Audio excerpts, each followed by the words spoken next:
Spring 1942. The Second World War has entered its fourth year.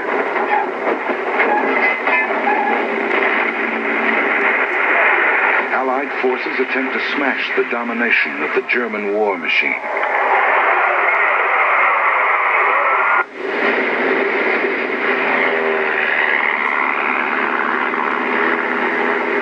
Great Britain enlists her merchant fleet for a dangerous duty: to carry weapons, supplies, and troops. Among them, the cargo ship Dunedin Star of the Blue Star Line, only 7 years old, 500 feet long.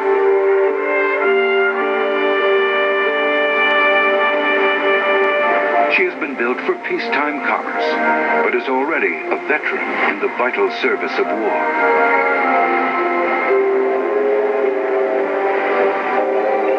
On November 5th, 1942, the Dunedin Star sets out from Liverpool for a 12,000-mile voyage around Africa to bring military supplies to British troops in the Middle East.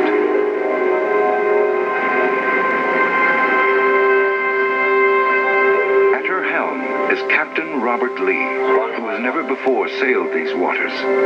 It's his first voyage in command of the Dunedin Star, and his last. Among the crew of 80, 17-year-old Jim Thompson, beginning a career at sea.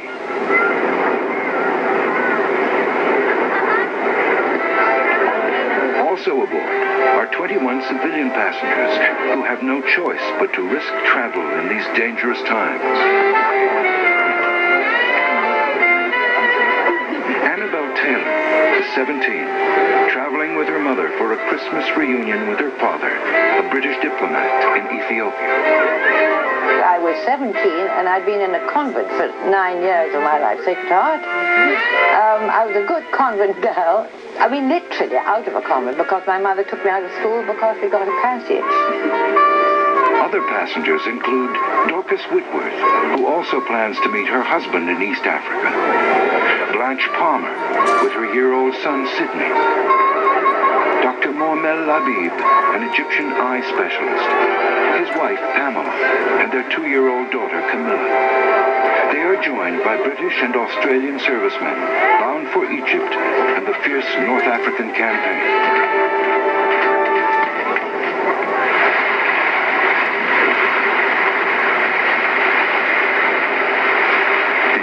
Star is in constant danger. German U-boats stalk the South Atlantic shipping lanes. No ship is safe.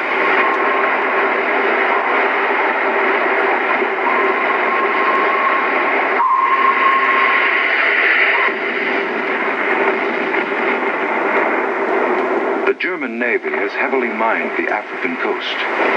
As she steams southward, unescorted, the Dunedin Star and Captain Lee are playing an extremely dangerous game of cat and mouse. But after 3 weeks and 5,000 miles, no sign of German patrols.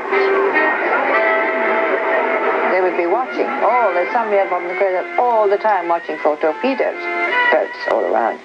And there were often a lot of false alarms. You know, they sighted something over there, and but it never was anything, you know. The voyage has become a pleasure cruise along the wild African shore. So we were just a little lone ship, sailing happily around the Cape and then up the other side.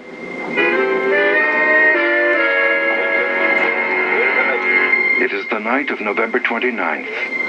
The Dunedin Star is 10 miles off the coast of southwest Africa. Wary of German submarines, Captain Lee is running without lights, close to a rocky shoal marked in his charts as PD, position doubtful.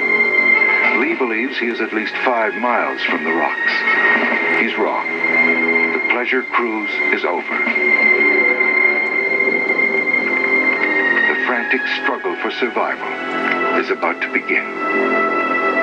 I can't remember what time, perhaps it was midnight, something like that, and there was a tremendous crunch. And the whole ship went sideways a bit, and then there was another crunch. And I remember my mother saying, "It's come."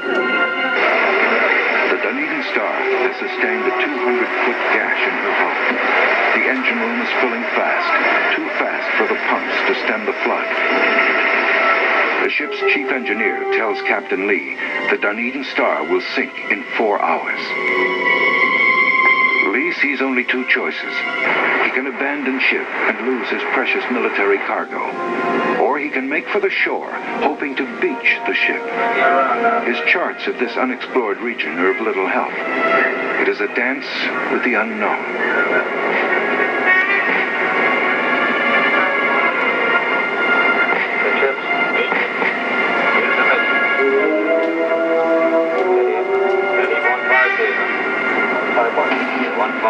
In the radio room, a desperate SOS is sent into the night.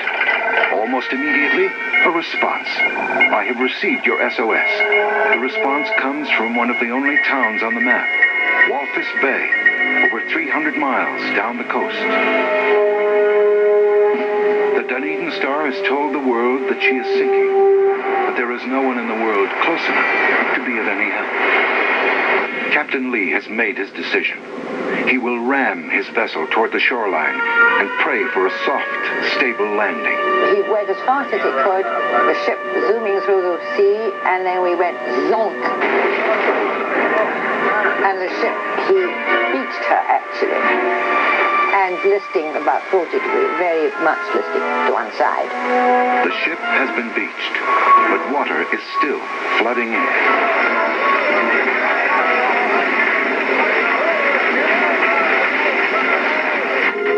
We were told to go to our cabins, which is very difficult to do because you're walking sideways, hanging on to everything, because the ship is at a terrible angle, and take a pillowcase of stuff, anything but a pillowcase of stuff.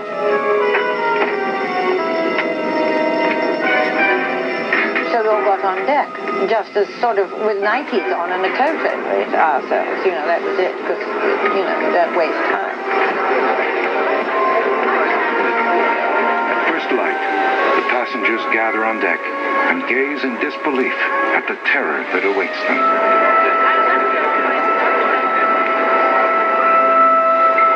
What you saw was sea and then this line of boiling surf. And then desert. Absolutely desert.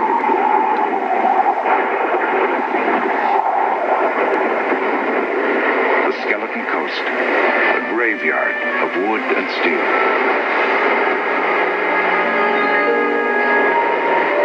Furious ocean, unforgiving sand, hundreds of miles from civilization.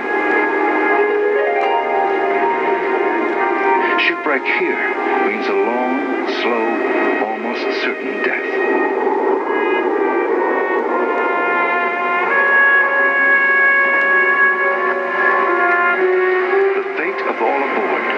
In the hands of Captain Lee.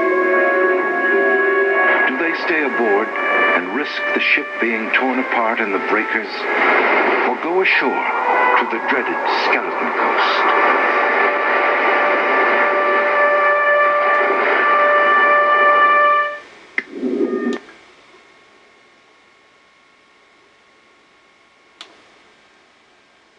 Charge of a rescue plan for the wrecked Dunedin Star. De Villiers decides to attempt rescue by sea. He orders all nearby ships to set course for the wreck, including the British freighter Manchester Division, the Norwegian transport Temeraire, and South African minesweeper Nerine. Dennis Scully was a 17-year-old signalman aboard the Nerine. Well, we were ordered to sea, as usually happens. The captain gets sealed orders, which he opens up at a certain time or at a certain distance from port. That tells him where he's going. And as being the only communications rating on the ship, I was made privy to that information. But the rest of the crew weren't supposed to know, of course. You know? So I knew before anyone else that we were going to a shipwreck. Minesweepers scour the coast for Nazi mines. The tiny, humble Nerine will be a sitting duck if spotted by the Germans on its rescue mission.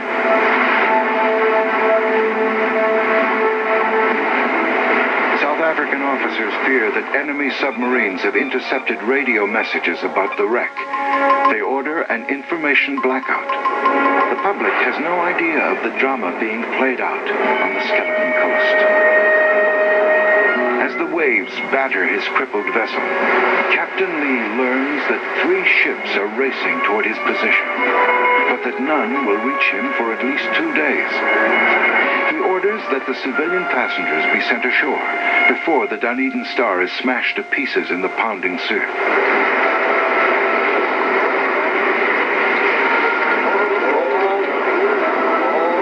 Outside the breakers, the lifeboat moves safely.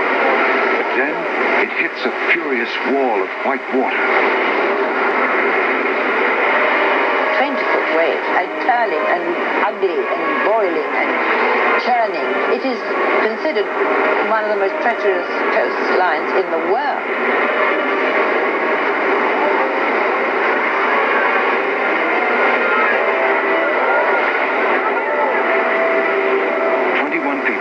The shore. Now, Captain Lee orders his crewmen to take to the lifeboat. They are not as lucky.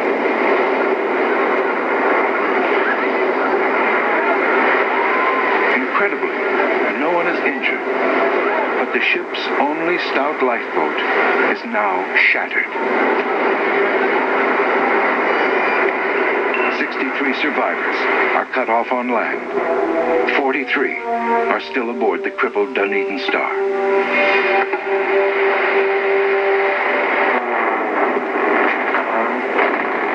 Captain Lee's decision has backfired.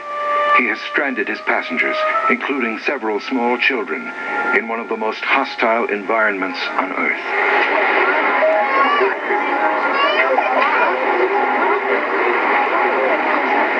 The roaring beach is too bare, too exposed for a camp. The castaways seek out a place 300 yards from shore.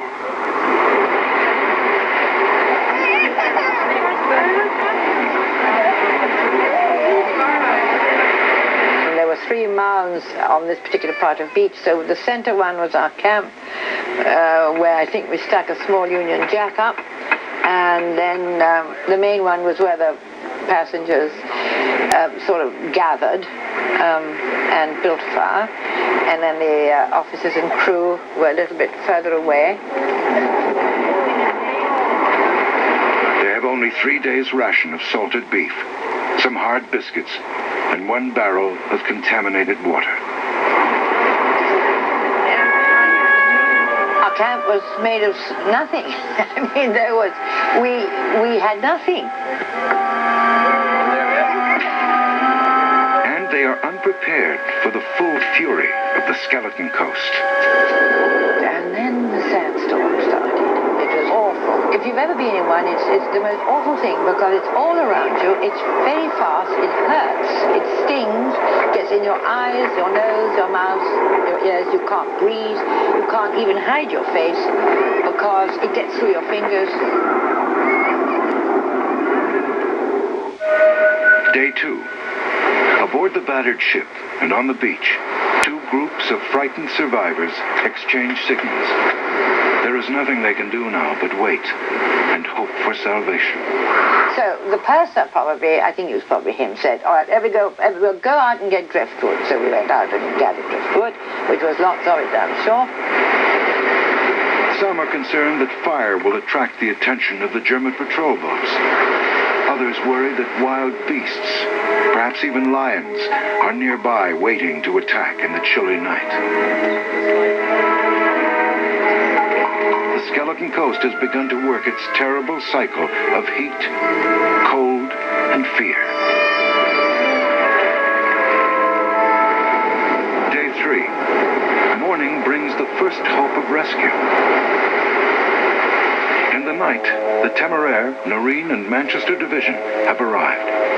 All 43 men aboard the Dunedin Star are taken off by lifeboat. Their ordeal is over.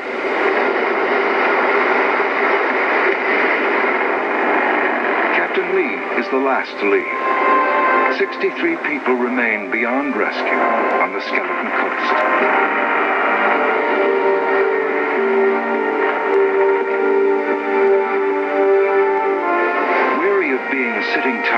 German submarines, 2 of the rescue ships depart, leaving the Nerine to try to float food and drinking water to the castaways on makeshift rafts.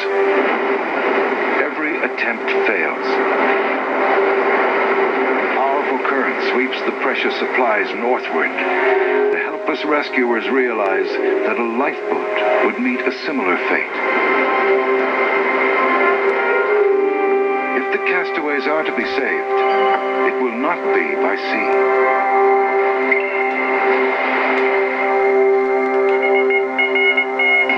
Day 4, Cape Town. Major General de Villiers searches for an alternate rescue plan. He decides to send one of South Africa's most famous pilots to drop supplies to the stranded survivors. A former Cape Town traffic cop named Emmons Nodia, the flying policeman. You're the only one we can think of. There's been a wreck up on the coast of Southwest Africa, as it was called in those days. And the people were taken on the beach and the lifeboat had broken down and they can't get the crew off now. Now an Air Force captain, Nodia is offered the use of any plane he desires. He chooses a brand new American Lockheed Ventura. The plane is loaded with food, water, and enough fuel for the 1,000-mile mission. Nodia's orders are to drop his supplies, but not to attempt the landing in the soft desert sand. Nodia assures his wife he will be home the next day. It will be their last meeting for more than 2 months. As Nodia begins his mission in the air, another, even more daring rescue attempt is being launched. It begins at a tiny outpost called Omaruru, 300 miles from the ship. Police Captain John Brayfield Smith is about to trade his dull desert checkpoint for a reckless dash across the unexplored wilderness by truck.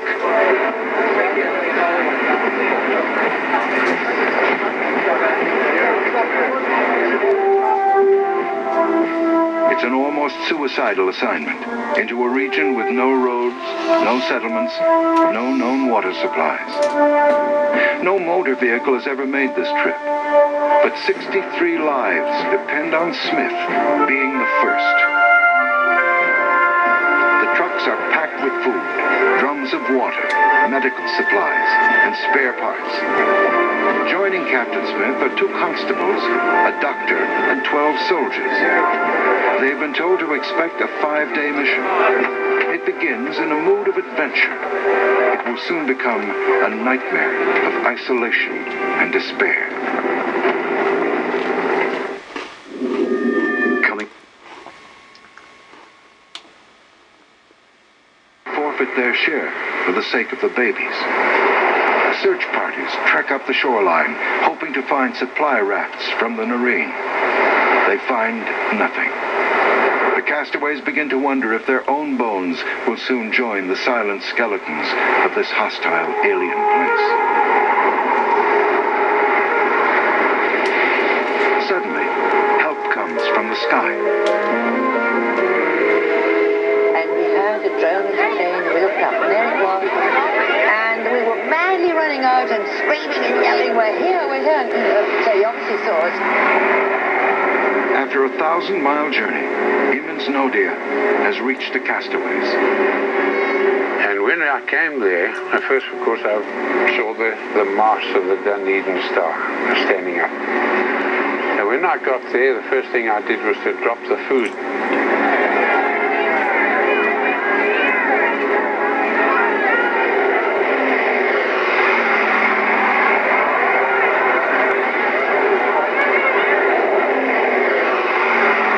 And his crew dropped tins of milk, fruit and tea, water and medical supplies.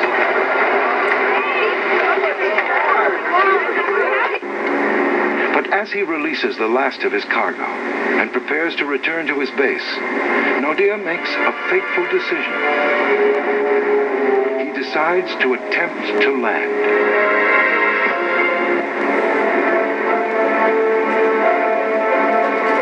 So I went along and I made a dummy run. But as soon as I felt the aircraft do this sort of thing, once they got on the nose, I knew the sand was clear, so I immediately take off. So we looked around and I found a pan about 2-3 miles inland.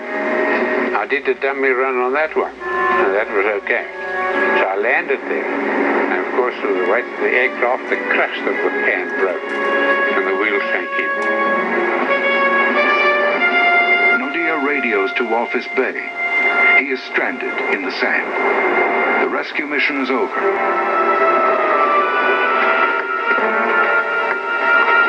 The flying policeman and his crew have joined the struggle for survival.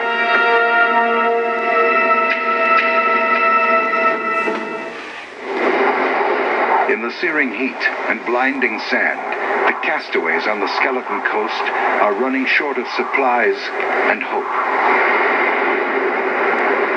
Rescue by sea has failed.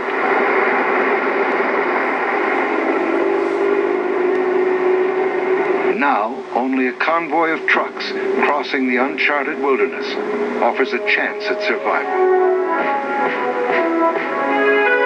The trucks become trapped in loose, shifting sand. Smith orders his men to deflate the tires for better traction.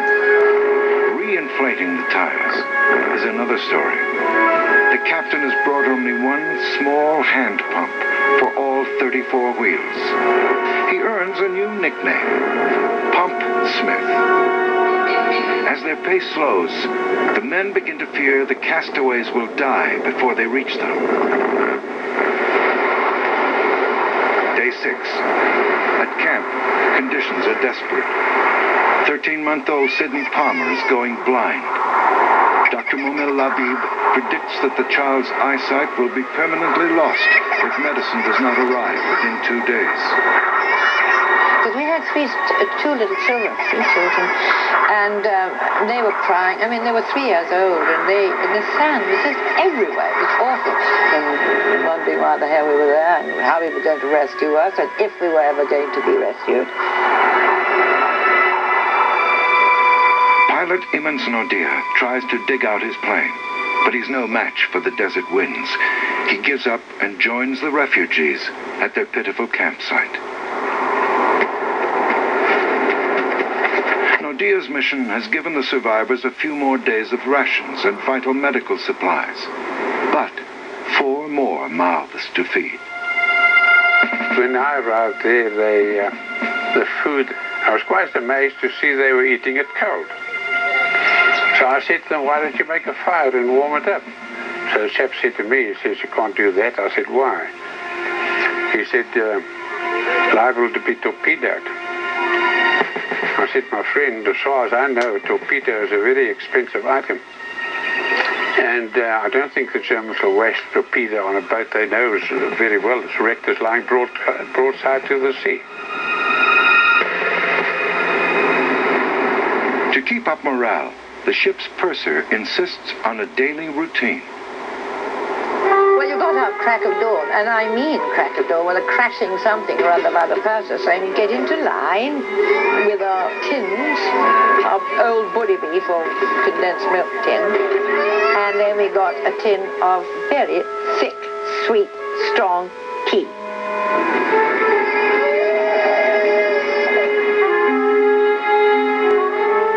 A can of bully beef, which I still like to this day, which we ate out of the can. And my mother insisted on using shells.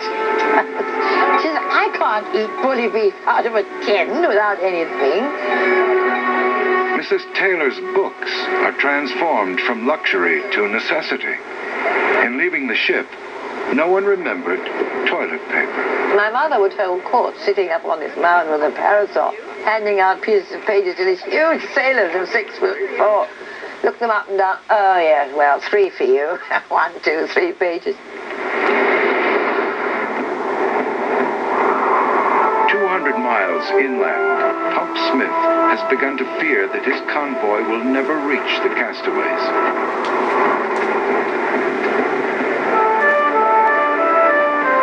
Smith must search on foot for a possible route.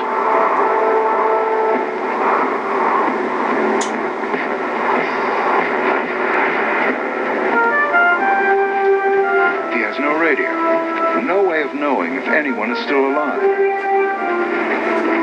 All he can do is push his men forward and hope.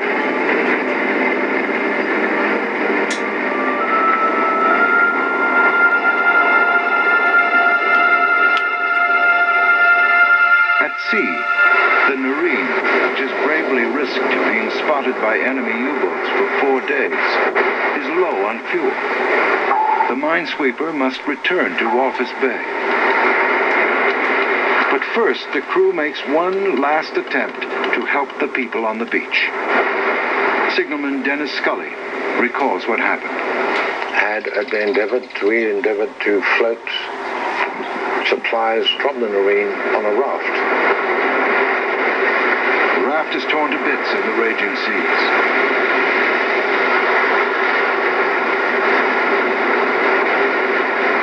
So that was useless.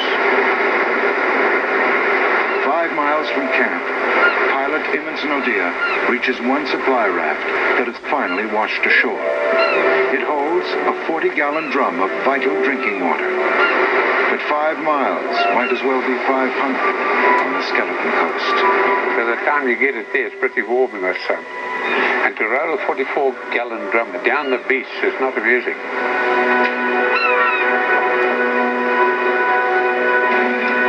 Day 8. Drinking water is once again almost gone. From Cape Town, another Lockheed Ventura is sent north to drop supplies. But there are no parachutes available. Inner tubes are filled with water and jettisoned at 150 miles an hour.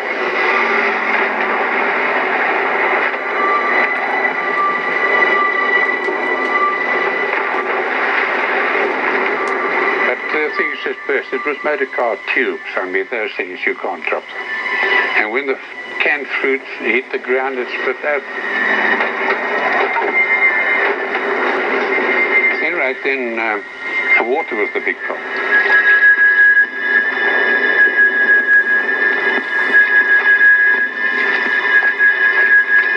The sight of precious water seeping into the sand has a harsh effect on morale. By land, by sea, and by air, there has been only failure. As the survivors of the Dunedin Star begin their second week on the Skeleton Coast, they remain beyond help, and it seems, beyond hope.